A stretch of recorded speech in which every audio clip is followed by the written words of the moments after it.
Você levando esses pontos aqui em consideração, você vai ter o carro perfeito para você alugar.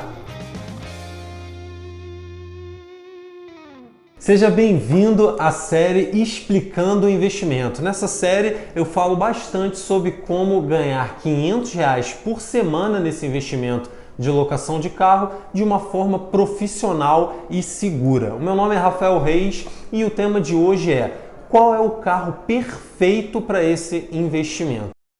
Eu já queria começar contando como eu fiz no início, né? Lá quando eu estava iniciando nesse investimento de locação de carro, um dos primeiros carros que eu comprei foi um Voyage, né? E o Voyage estava novinho, estava só com 4.000 quilômetros rodados, tá? Ele não era um carro zero, mas estava quase ali um carro zero, carro muito novo. Tanto que quando você abria a porta, ainda dava aquela sensação da tinta colando ali, sabe? Quase seca no carro, né?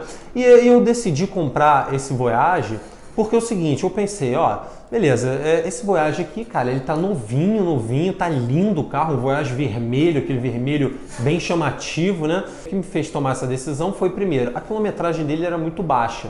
Então eu pensei, pô, se ele é um carro que tá com uma quilometragem baixa, né, ele rodou muito pouco, obviamente. Então, eu vou gastar muito pouco com manutenção. Por quê? Porque as peças dele estão novas ainda, não precisa trocar. Então, cara, isso aí já é um benefício que eu vou ter. Já vou ter essa economia de gastar bem menos do que se eu comprasse um carro mais usado, mais antigo, né? Então, esse ponto eu levei em consideração logo de cara, tá? Um outro ponto que me fez tomar essa decisão foi o seguinte, falei, ó, pô, imagina a diferença que vai ser eu anunciar esse Voyage novinho, lindão lá e anunciar o meu March lá que já estava alugado até. Pô, com certeza, né, os motoristas vão querer muito mais o Voyage. De repente eu vou conseguir até cobrar mais caro por isso, né, ganhar mais dinheiro com o valor do aluguel desse carro por isso, vou ter muito mais facilidade em alugar esse carro. Os motoristas vão querer ficar com o meu carro mais tempo, né, do que o March, por exemplo. Né? Então, eu também pensei nisso. Tá? E o outro ponto também que eu levei em consideração antes de decidir comprar esse Voyage foi que ele era um carro sedã. Né? E aí eu pensei o seguinte, falei, cara, outra vantagem é essa, porque se eu comprar um carro sedã, né, o motorista não vai ter problema de mala. Né? Então ele vai poder fazer o aeroporto lá sempre dele, vai ter GNV nesse carro, que eu já tinha decidido botar GNV, né? Porque aqui no Rio precisa de GNV, né? Dependendo do carro. Então mesmo com GNV vai sobrar mala e o motorista não vai ter dor de cabeça de repente ele ir lá no aeroporto e chegar alguma pessoa, um passageiro cheio de mala e ele não ter onde botar a mala, né? Imagina, isso que passava na minha cabeça. E aí eu levei essas três hipóteses em consideração e acabei comprando o Voyage, tá? Eu paguei caro por esse Voyage, justamente porque ele estava muito novo, né? Paguei próximo a 50 mil na época nesse carro e beleza, tá? E qual foi o resultado disso? Nenhuma dessas hipóteses que eu havia pensado na hora de comprar esse Voyage se justificaram na prática, tá? Então, por exemplo, essa questão da mala, né, que foi a última que eu falei. Por que não foi grandes vantagens eu comprar um Voyage que tinha mala além do GNV, né? Tinha um espaço que sobrava além desse GNV? Porque eu vi depois na prática que a maioria dos motoristas, eles não pegam passageiro em aeroporto, né? Na verdade eles até pegam, mas a maioria das corridas não são de aeroporto. Né? A maioria das corridas são de pessoas que estão ali na rua, que estão nas suas casas, querem ir para algum lugar ou sair do trabalho, ir para casa, e elas vão lá e pedem um Uber. Né? Então eu vi que na verdade isso não era um grande problema se o carro fosse hatch. E outra coisa, mesmo se o motorista fosse no aeroporto pegar um passageiro, isso até um motorista de um dos meus carros me falou, ele falou que também não era o problema se o carro fosse hatch. Por quê?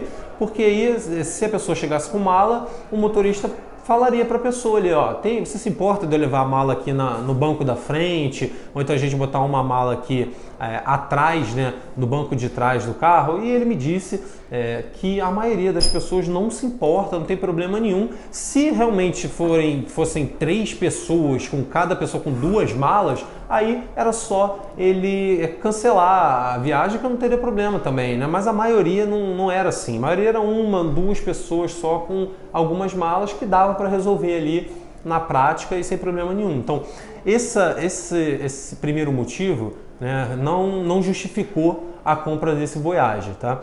O outro motivo que eu falei foi a questão da manutenção, né? Eu disse que eu pensei, o que me levou a decidir também a comprar esse Voyage foi que eu ia gastar muito menos com manutenção, né, do carro. E isso também na prática não valeu a pena, por quê? Porque eu acabei pagando um valor muito mais por esse Voyage. Como eu disse, eu paguei quase 50 mil a mais por esse Voyage, e o valor que eu gastei com manutenção nesse Voyage foi praticamente parecido com um carro seminovo. Por quê? Porque independente se o carro é novo ou não, algumas peças elas se desgastam com o tempo de vida útil da peça, né? Ou seja, peça ou seja alguma outra coisa. Por exemplo, um Voyage, independente se ele é um carro zero ou um carro 2012, o óleo vai ter que ser trocado uma vez por mês.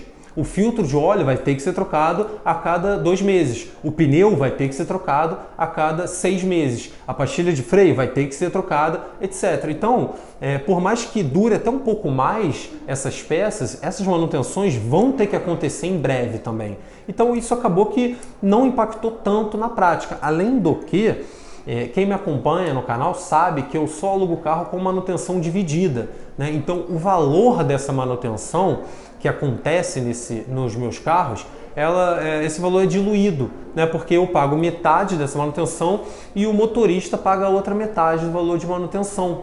Então, acabou que também não valeu a pena eu gastar esse valor a mais aí pelo carro, né? Por esse Voyage, e sendo que eu não gastei tanto assim com manutenção. Então não valeu a pena na prática isso, tá? E o último ponto que eu havia dito, né, que me levou a decidir a comprar esse Voyage foi o seguinte: eu pensei que, cara, se o meu March já alugava, imagina um Voyage que era lindo, que era bonitão, todo novinho, etc. Eu ia alugar muito mais fácil o carro, né? E ia ter essa facilidade diferente do meu seminovo, né? E também na prática isso não se fez verdade. Por quê? Porque a demanda de motorista ela já é gigantesca, já tem motorista de sobra querendo alugar o carro. Eu não precisava gastar um valor a mais por isso, para comprar esse carro melhor, um carro mais novo, né, ao invés de comprar um seminovo, né? O March eu alugava tão facilmente quanto esse Voyage aí que eu comprei e paguei bem mais caro, né? Então, esses pontos, comigo aconteceu isso, e eu vi depois que, na verdade, nenhum desses pontos aí valeram a pena e, na prática, fizeram valer esse valor a mais que eu paguei, tá? Mas por que as pessoas também pensam isso? Eu vou comprar um carro zero, né, e vou alugar um carro zero aí, né, que é bem melhor. Por esses motivos que eu falei, que eu também pensava, mas também por outros motivos. Por exemplo, na hora de eu vender o carro vai ser mais fácil, né? Porque o carro vai estar mais novo, né? Então a quilometragem dele também, como está zerada, eu vou conseguir alugar por mais tempo, né? Coisas desse tipo, né? E que você vai vendo, ganhando experiência, botando o carro para alugar, que também é muito relativo isso, né? Porque se você comprar, por exemplo, um seminovo de 50 mil km, você consegue duas estratégias na hora de você vender o seu carro. Você consegue deixar ele alugado até 90 mil km, 100 mil, e depois você vende esse carro de uma forma muito fácil e conseguindo um bom valor de revenda, tá?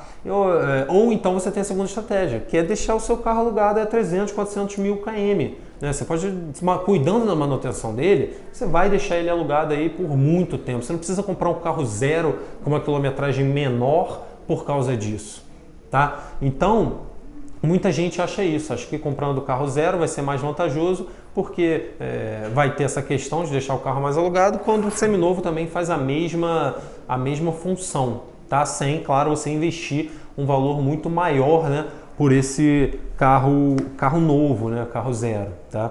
E agora, sempre é errado, né, você comprar um carro zero, por exemplo?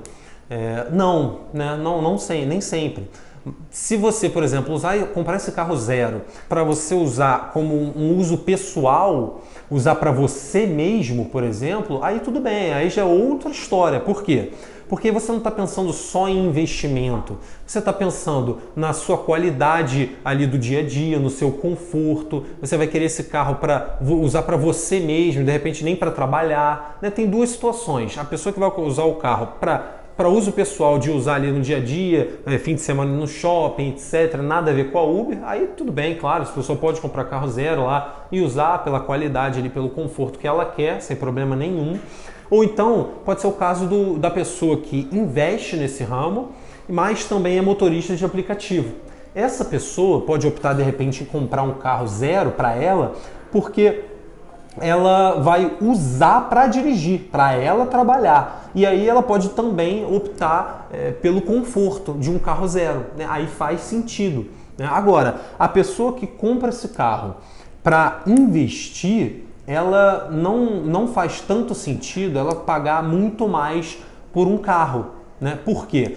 Porque pensa só, nesse Voyage, arredondando o valor dele para 50 mil, por exemplo, né? Eu comprei ali um Voyage de 50 mil, acabei alugando o Voyage ali por 500 reais por semana, ganhei 2 mil reais por mês, né? E aí, imagina que ao invés de comprar esse Voyage de 50 mil, eu comprasse ali 2 Unos de 25, né?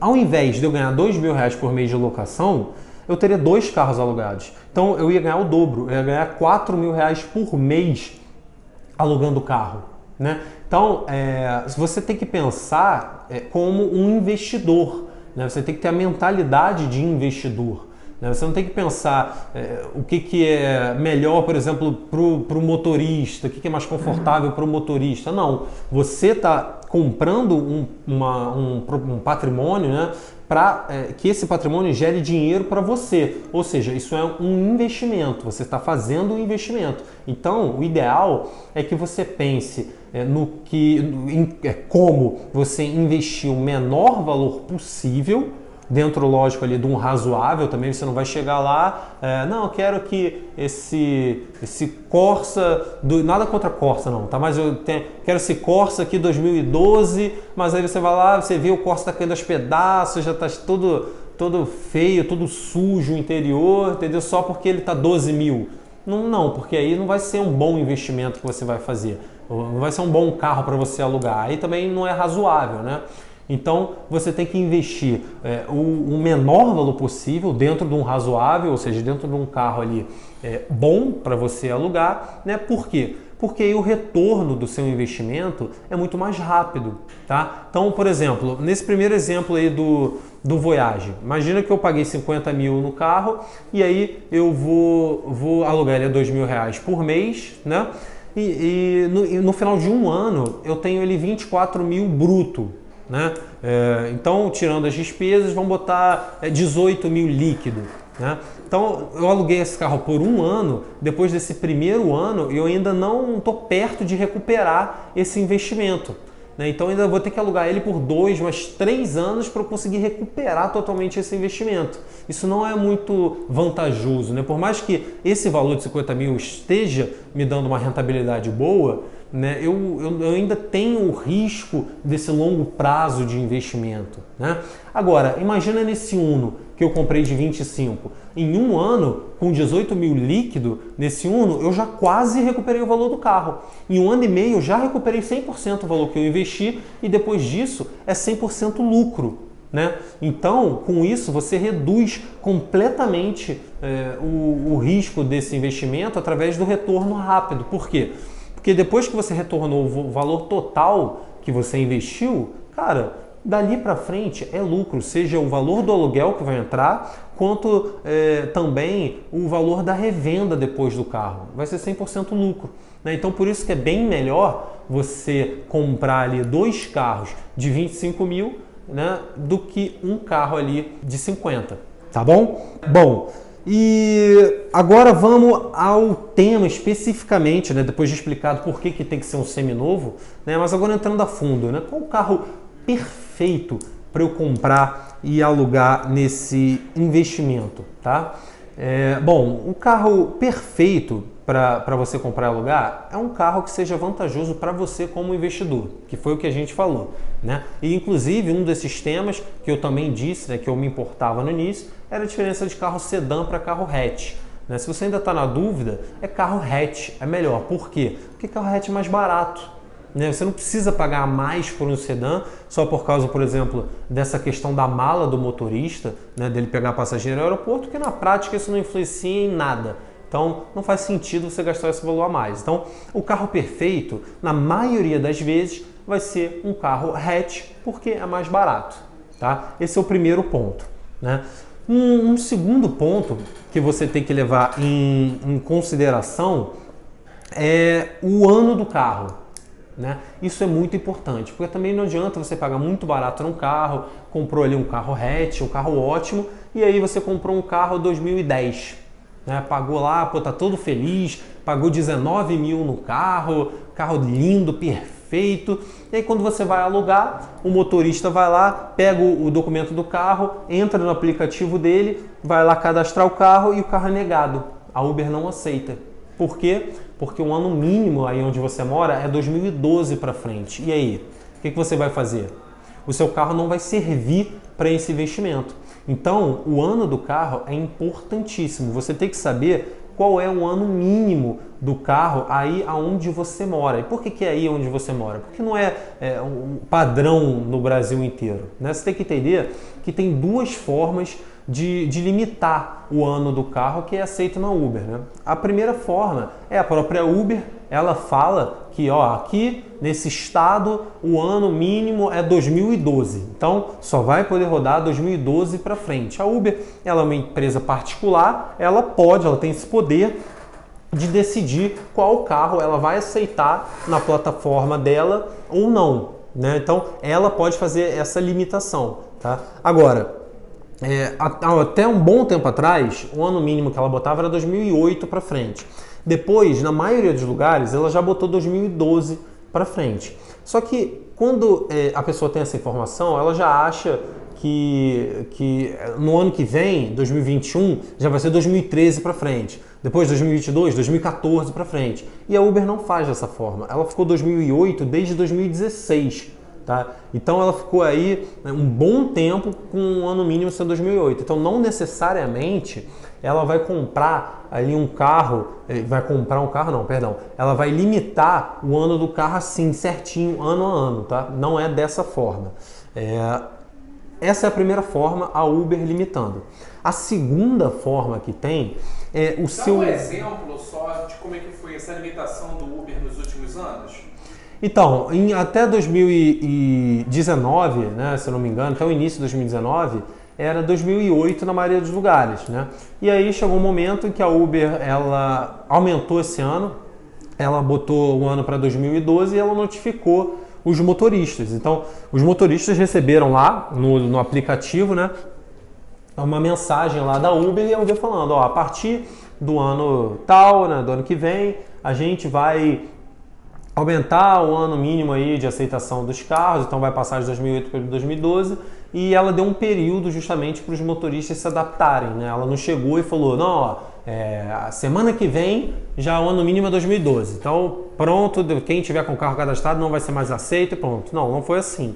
Ela chegou, avisou os motoristas, né, por e-mail, pelo aplicativo, e aí deu um prazo grande aí para que quem tivesse o carro menor do que esse ano adequasse, né, o ano do carro. Então, ela fez dessa forma. Então, foi assim que aconteceu essa transição. E quando ela vai aumentar de novo? Isso exatamente. Não tem como saber quando a Uber vai aumentar novamente. Né? Boato sempre tem. Você vai jogar na internet e sempre vai ver. Não, a partir de 2021 é só carro 2013, 2014 para frente. Mas tem que sempre esperar a prática, né, a Uber mesmo notificar oficialmente para você saber quando que o ano vai aumentar. Então pode acontecer dela não aumentar então no ano que vem?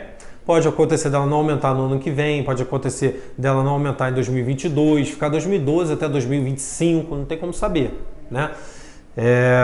Só dá para saber quando ela se manifestar oficialmente mesmo. A questão é que é o seguinte, não é só essa forma, tá, de ter essa limitação do ano do carro, né? O município onde você mora também pode fazer essa limitação através de uma lei municipal, tá?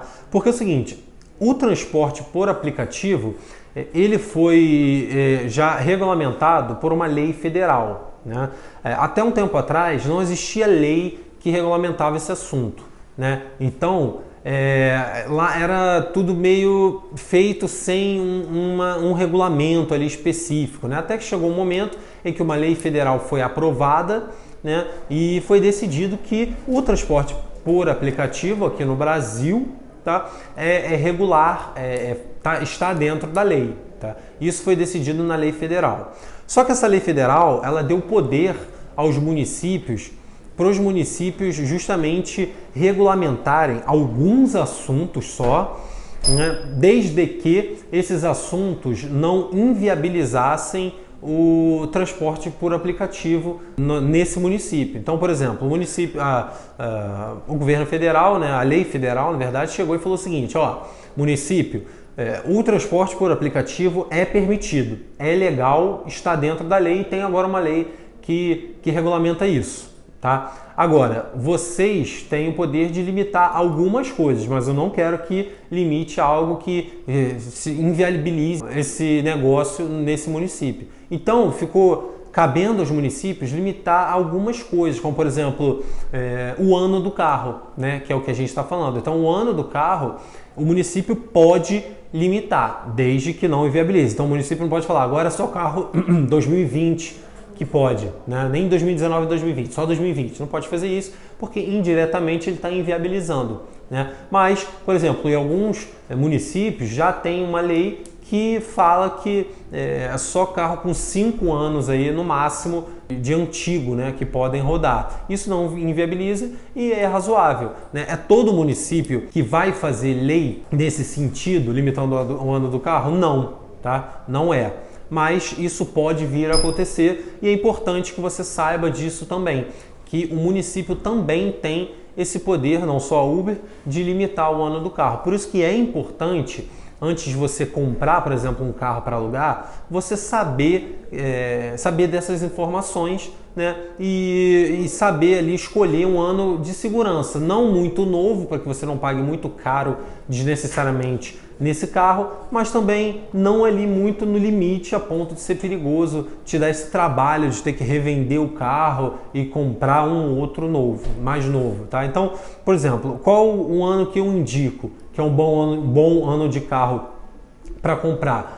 Ali 2013, 2014, eu acredito que seja um bom. Se o seu município não tiver uma lei que limite, porque se tiver 5 anos de uso, aí você tem que se enquadrar nessa lei. Agora, se não tiver, se for como na maioria dos lugares, né, 2012 para frente, você pode comprar ali um 2014, por exemplo, que você está tranquilo, porque se a Uber aumentar, você ainda tem ali 2 anos de espaço ali, que grande chance da Uber não aumentar. Ali, normalmente ela aumenta, não normalmente ela aumenta, né, porque ela foi de 2008 para 2012, mas se ela aumentar, por exemplo, ano que vem, ela não vai aumentar tanta diferença. Ela deve aumentar um ano só, a probabilidade, né? Tem como ter certeza. Mas a chance é que ela não aumente tanto assim, tá? E um 2014 você consegue ainda um bom valor, né? Um carro em boas condições, com um bom valor ali, né? E com boa quilometragem, que é um outro tema também que eu vou falar que é importante saber. Tá? Então, o ano do carro é muito importante, primeiro, para você não comprar um carro que não vai servir para você investir e também para você não ficar muito ali no limite da Uber, tá? Então, superada essa questão do ano do carro, tem a questão da quilometragem do carro, né? Como eu falei, por que a quilometragem na hora de você comprar o carro é importante? Porque se você comprar um carro com uma quilometragem até ali mais ou menos de 50, 60 mil quilômetros, você vai ter justamente as duas opções e as duas estratégias que eu falei na hora de vender o carro, né? Recapitulando aqui, você pode deixar o carro rodar até 90, 100 e vender e conseguir um bom valor de revenda por ele e uma venda fácil, né? Não é difícil vender um carro de 90 mil km. E você também pode, na maioria das vezes, né? E você também pode ter essa segunda estratégia, que é justamente você deixar o carro alugado a 300, 400 mil km e ganhar, focar no ganho, né? com o aluguel ao invés da revenda. Com um carro de 400 mil km, você não vai ganhar um bom valor de revenda, né? Também vai ser mais difícil você revender esse carro, porém você já lucrou muito com o valor do aluguel, então torna-se também vantajoso. Eu, na prática, eu já usei essas duas estratégias. Por exemplo, o C3 que eu tinha lá no início, que foi o segundo carro que eu comprei para alugar, eu vendi quando ele chegou a 90 mil km, porque eu não estava gostando muito do carro por causa da manutenção dele. Eu achei que a manutenção dele estava muito cara, algumas peças eu achei que estavam difíceis de achar, então eu perdia tempo com o carro parado na oficina. Então, por causa disso, eu decidi vender. Mas foi um carro extremamente lucrativo, porque eu lucrei bastante com ele no período que ele estava alugado. Eu comprei esse carro, acho que com 20 mil km só, né? Eu vendi quando ele chegou em 80, 90 mil km e consegui lucrar em cima desse carro. Mas eu preferi adotar essa primeira estratégia. Já sobre a segunda estratégia, eu adotei com o meu Siena, que eu tenho alugado até hoje em dia. Ele já está com mais de 300 mil km, né? E está lá tranquilo, firme e forte. Já recuperei o valor total que eu investi nele, né, na época, e está me dando lucro, né? Não pretendo vender ele tão cedo. Por quê? Porque eu estou cuidando da manutenção dele e já recuperei o valor que eu investi. Tudo que está vindo dele vai ser lucro e é a minha estratégia nesse carro. Então você tem essas duas opções, você pode adotar aí qualquer uma das duas, levando em consideração esses critérios, por exemplo, que eu usei nesses meus dois carros. Tá? Então é importante sim você levar em consideração a quilometragem do carro para que você tenha essas duas opções. Porque olha só, se você já compra um carro com 90 mil km, você não vai ter a primeira opção, né, de alugar ele por um período e ganhar também com o valor da venda do carro. Você só vai ter uma opção, que é comprar e deixar ele alugado até 300, 400 mil km. Tá? Então, além ali do ano do carro, a quilometragem do carro é muito importante. Tá? Bom, além disso, uma das coisas mais importantes que você tem que ver na hora de comprar um carro também é sobre a manutenção desse carro. Tá? Esse carro que você vai comprar, você vai ter, esse carro ideal é que ele tenha uma manutenção muito barata, né? E também que as peças desse carro sejam fáceis de você achar. Por quê? Porque manutenção, o carro ele sempre vai dar, faz parte do negócio. O carro vai rodar, vai se desgastar e ele vai dar manutenção, né? Então, se já é um valor que você sabe que você vai ter que gastar, né? Mesmo esse valor sendo dividido com o motorista, né? Mesmo esse valor sendo diluído, né? É um gasto que você vai ter. Então, o ideal é que você compre um carro que te dê um gasto menor em relação à manutenção, né? E nada mais gasto com relação à manutenção, nada mais do que gasto com as peças. Então, para você saber se o carro tem uma manutenção barata ou não, é só você pesquisar o valor das peças do carro, né? Se, por exemplo, compara a peça de um Fiat Uno, né, que é um carro que eu gosto de dar de exemplo, com a peça de um Mini Cooper, por exemplo, só para você já ter essa noção. As peças do Mini Cooper vão ser muito mais caras do que as peças do Fiat Uno, né? Por exemplo, um disco de freio de um Mini Cooper é 2 vezes mais caro, 3 vezes mais caro que um disco de freio do Fiat Uno. Isso significa que o Fiat Uno tem a manutenção mais barata porque as peças são mais baratas, tá? Mas, além disso, tem um outro ponto importante, que também não adianta a manutenção ser barata se as peças desse carro são difíceis de achar. Tem que encomendar de outro lugar, pedir para trazer de outro estado, tá? Por quê? Porque se você estiver economizando com o valor da peça em si, né, e essa peça for difícil de achar, o seu carro vai ter que ficar parado na oficina, né? E o tempo que o seu carro está parado, ele não está alugado. E se ele não está alugado, você não está ganhando dinheiro, né? Então, mesmo exemplo do Uno e do Mini Cooper, né? A peça do Uno você acha em qualquer oficina, qualquer esquina, tu acha uma peça de um Fiat Uno, né, para comprar. Já as peças do Mini Cooper, né, que eu estou falando de exemplo, são muito mais difíceis de achar. Algumas peças é só encomendando. Você não acha aí em qualquer oficina, você não acha em qualquer loja de peça.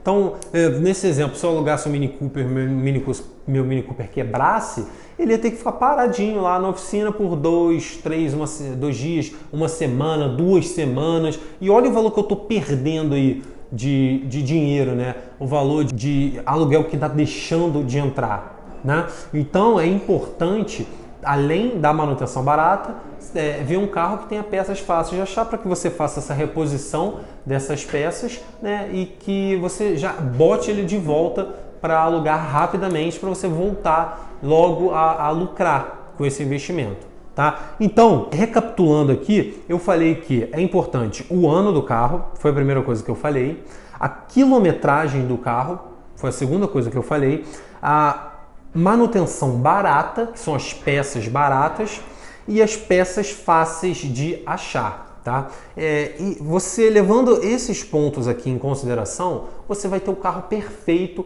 para você alugar, tá? Mas agora aqui também eu quero já te deixar com exemplos de bons carros para alugar, de carros que o pessoal do grupo, né, lá do programa Investidor Uber costuma comprar para alugar. Quem não sabe, o programa Investidor Uber é o meu programa de acompanhamento, né, que tem lá o nosso grupo exclusivo lá de investidores, né?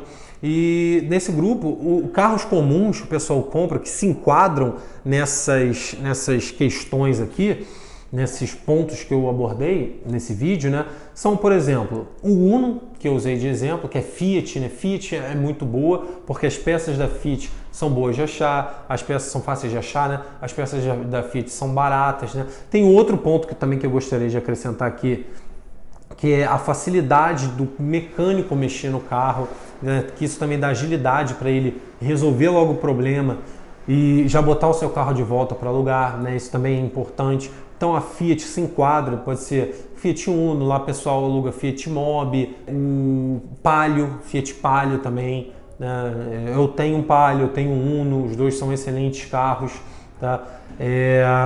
Outro exemplo de carro aqui que eu posso dar é o Sandero, né?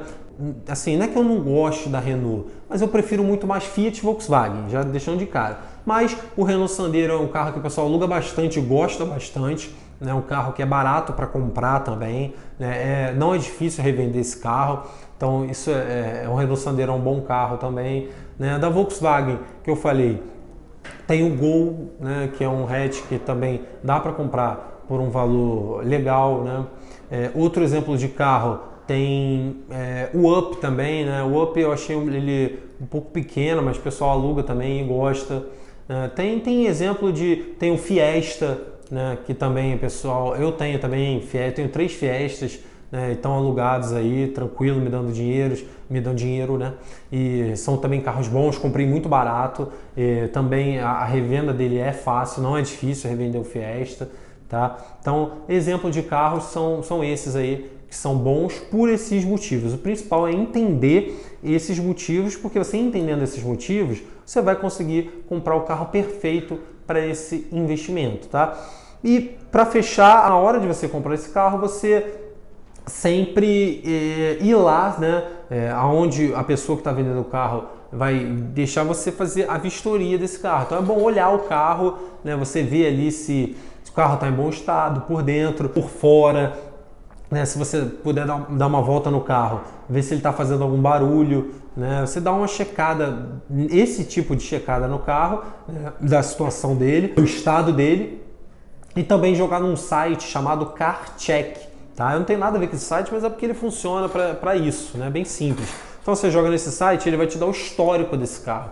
Saber se o carro é de leilão, se não é, se tem alguma pendência com esse carro ou não, né?